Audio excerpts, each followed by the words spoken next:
December 14వ తేదీన జరగబోయే రెండో విడత పంచాయతీ ఎన్నికల్లో బీజేపీ అభ్యర్థులకు ఓటు వేయాలని బీజేపీ ఎంపీ డీకే అరుణ విజ్ఞప్తి చేశారు. గ్రామాల అభివృద్ధికి నిధులు ఇచ్చేది కేంద్ర ప్రభుత్వమేనని స్పష్టం చేశారు. బీజేపీ అభ్యర్థుల్ని గెలిపిస్తే తన పార్లమెంట్ పరిధిలోని ఆయా గ్రామాల్ని అభివృద్ధి చేసే బాధ్యత తనదే అని చెప్పుకొచ్చారు.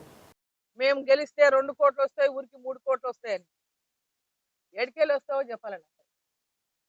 ఆ 2 కోట్లు 3 కోట్లు దేనికోసం ఇస్తారు, ఎక్కడి నుంచి వస్తాయో కూడా చెప్పాల్సినటువంటి అవసరం ఉంది. స్పష్టంగా గ్రామ ప్రజల్ని మోసం చేయకండి.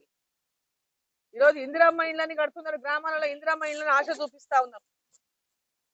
ఇందిరమ్మ ఇళ్ళని ఇస్తున్నది ఈరోజు పేరు ఇందిరమ్మ పెట్టుకున్నారు.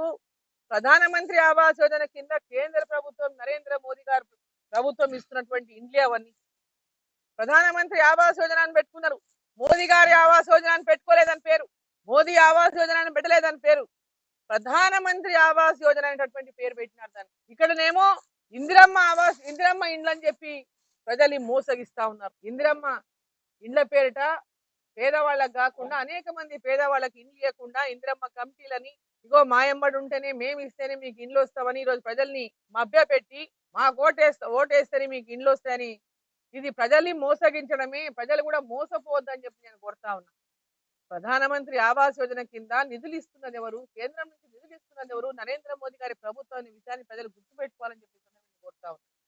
ఒక ఊరికి ఒక 100 ఇండ్లు వచ్చినాయి అనుకోండి, ఎలిజిబిలిటీలా 200 మంది దరఖాస్తు పెట్టిండొచ్చు. వీళ్ళు సర్వేలు చేసి ఎలిజిబిలిటీ ఉన్నటువంటి లిస్ట్ 100 మందితో 150 మంది తయారు చేసి ఆ ఎలిజిబిలిటీ ఉన్న వాళ్ళందరినీ వీళ్ళు ఆన్లైన్ చేయాలి. ఆన్లైన్ చేసిన వాళ్ళకి అందరికి కూడా గవర్నమెంట్ కు నిధులు పడతాయి. ఆ నిధులలో వచ్చిన నిధులనే ఈ ఊరికి 20 ఇండ్లో 25 ఇండ్లో ఇస్తున్నారు. 150 ఏమో ఆన్లైన్ చేస్తారు, ఇచ్చేదేమో 20-25. దాన్ని బట్టి మీరు అర్థం చేసుకోండి.